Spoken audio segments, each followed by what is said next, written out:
పక్కెట్టు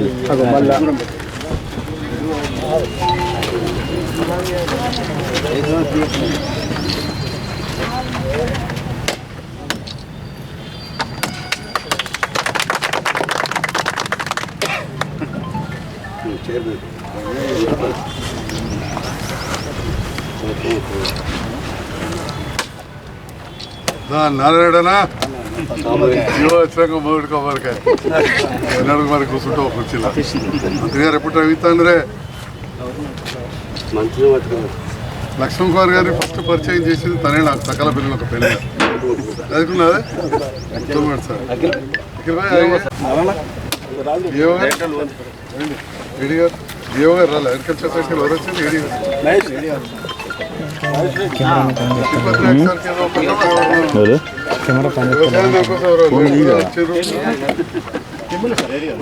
వ్యవసాయ అధికారితో 12 అండి నీదే మరి చెప్పవేది అది కూడా అదేంది ఖాయమేది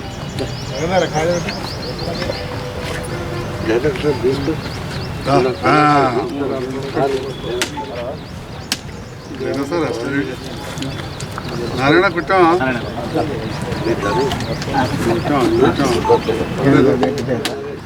రవీంద్ర రెడ్డికి మర్చిపోతారే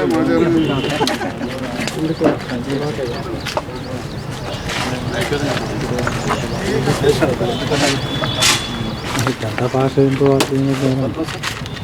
4 సార్లు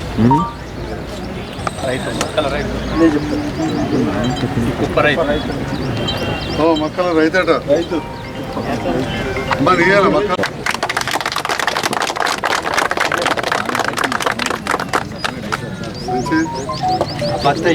బాబు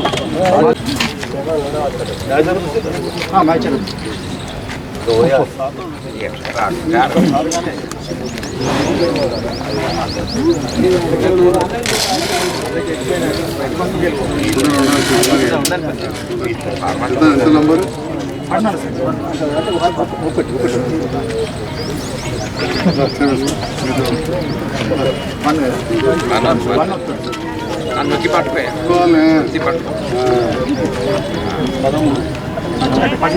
రావాలి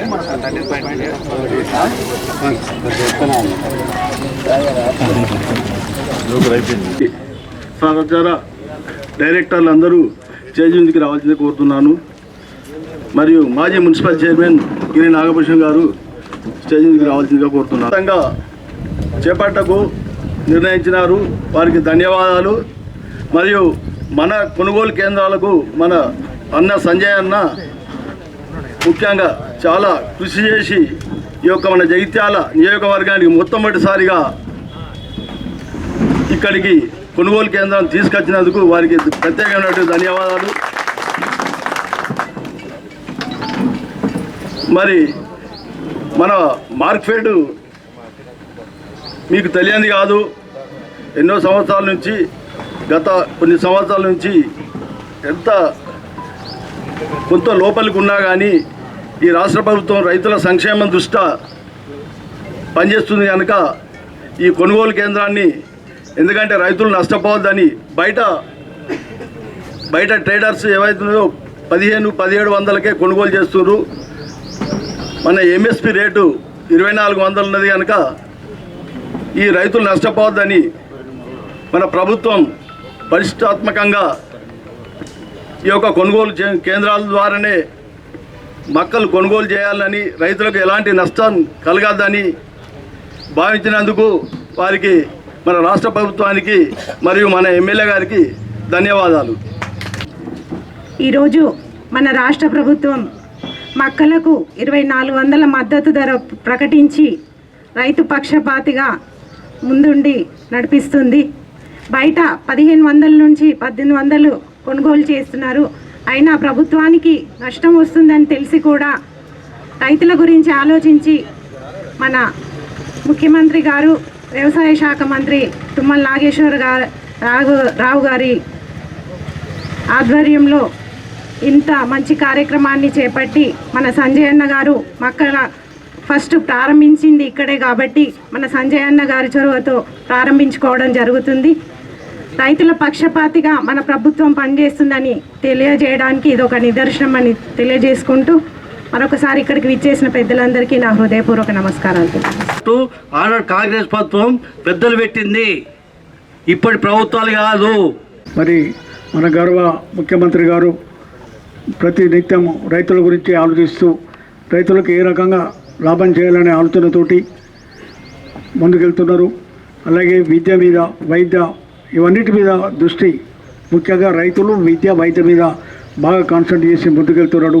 భావితరాల ఇక్కడనే 2-3 కాన్సెప్ట్లు అవకాశాలని ఎవరెవరికి అవకాశం వస్తే అప్పటికి రాజేవాడు దాని కొరకు ఇప్పుడు అనవసరంగా రోడ్ల మీద పడి నిమిషం చేసుకుంటా రేవంత్ రెడ్డికి పరిపాలన సక్రమంగా జరగకుండా వాళ్ళు చేస్తున్నట్టు ఒప్పు, రేవంత్ రెడ్డి చేస్తే తప్పు. ఇదే సమ్మిల వారికి అడవుల జ్యోతికి ఎలక్షన్ జరిగింది. ఈయన కాంగ్రెస్ మద్దతు చేసి జ్యోతి చేసాడు. ఎందుకు చేసాడు? పార్లమెంట్ ఎన్నికల్లో నాకు లాభం అయితే చేసాడు.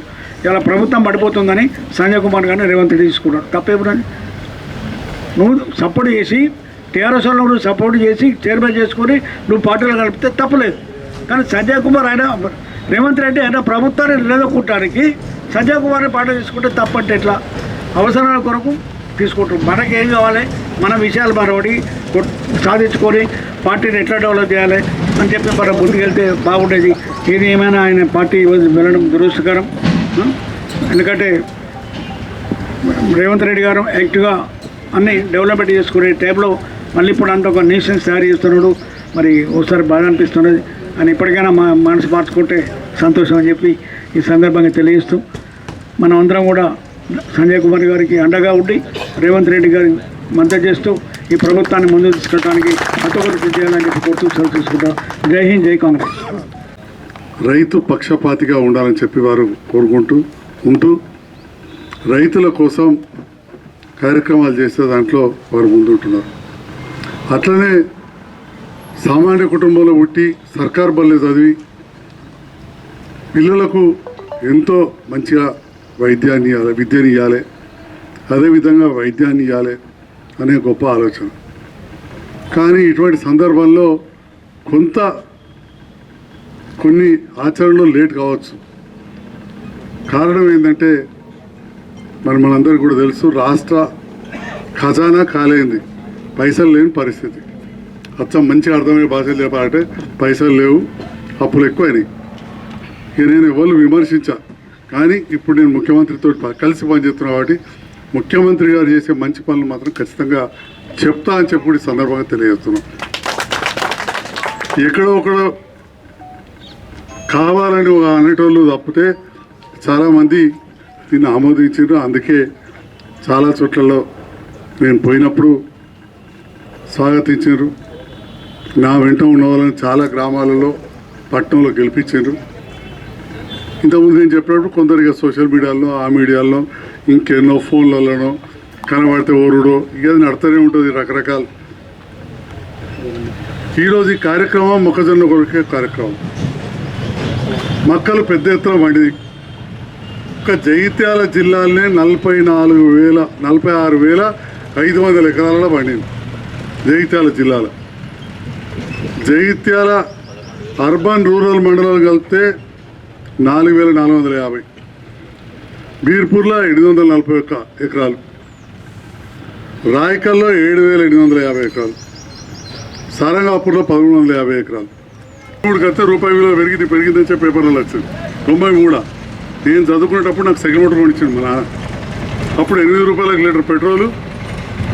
మా దాంట్లో ఎన్ఆర్ఐలు బాగుంటారు, మా దోస్తు మనోహర్ రెడ్డి అని వాళ్ళు వీళ్ళంతా దోస్తులు. 8 రూపాయలు ఇస్తే $1 వస్తుంది. 8 రూపాయలు భారతదేశం ఇస్తే $1 వస్తుంది. ఇవాళ 95 రూపాయలు ఇస్తే $1 వస్తుంది. అంటే మనం విదేశీ మారక ద్రవ్యం అంతా మలేషియా పోతున్నది. మలేషియాకి వెళ్ళి మనం 1,00,000 కోట్లు 1,00,000 కోట్ల డాలర్ల తినే నూనె తెచ్చుకుంటున్నాం.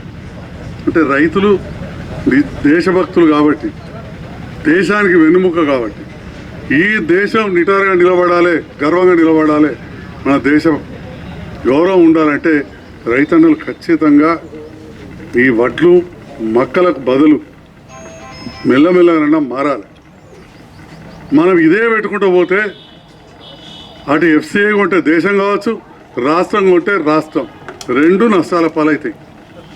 రైతును కాపాడాలని చెప్పి ఇస్తా పోతుంటారు, కానీ నష్టపడడు తప్ప లాభం ఉండదు.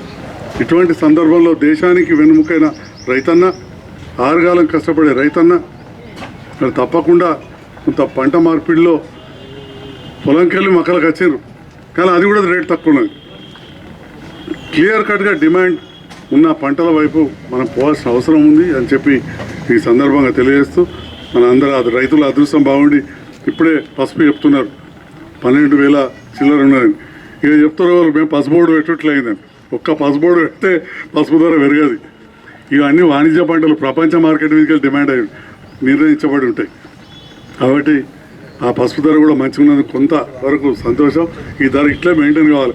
మళ్ళీ అందరూ మార్కెట్లోకి తెచ్చే వరకు మళ్ళీ 6,000 7,000 ఖర్చు కావచ్చు. ఇవాళైతే 12,000 అని ఇప్పుడే సెక్రటరీ గారు చెప్తున్నారు. ఈరోజు మొక్కజొన్న కొనుగోలు కేంద్రం మార్కెట్ ఆధ్వర్యంలో ప్రారంభించిన సందర్భంలో వచ్చిన నాయకులకు, రైతులకు అందరి పేర్లు చెప్పలేకపోయినాం. వాళ్ళందరికీ హృదయపూర్వక ధన్యవాదాలు తెలియజేస్తున్నాను. Thank you.